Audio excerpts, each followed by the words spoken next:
Well, I think global system science, the way that we've defined it, we actually have citizen engagement as an active part of it.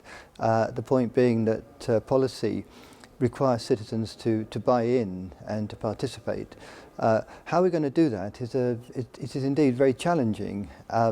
We're doing something with our MOOC, our Massive Open Online course, where we get the participants, they give feedback every day actually.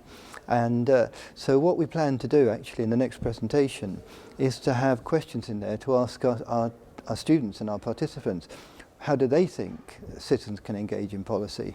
And we have our own ideas, but it would be very interesting to see what real citizens have to say and tell us.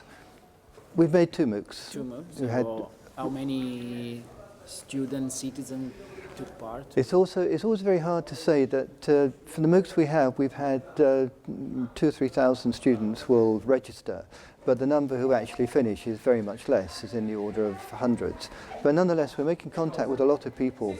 And so from the perspective of citizen engagement, I think we should get some really interesting feedback from just ordinary people and people from many walks of life, which is what we need because, of course, we're all scientists and we have a particular perspective. The very next step is to put specific questions in our MOOC to ask our participants how they think citizens can be engaged. But also we will be making more MOOCs and hopefully some of those will be designed for citizen engagement and excite people to join in. To predict precise human behaviour is not possible because if I predict you do one thing, then you might perversely do something else just to make me wrong. So we know that reflexivity is well known, if not terribly well understood.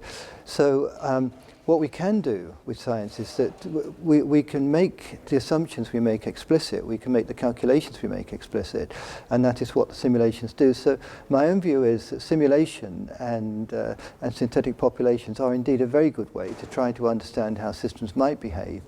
But of course we don't say that we know how systems will behave. But within the policy mix, this is giving the best answer to the question of whether a policy will work. And sometimes that answer will be, we don't really know.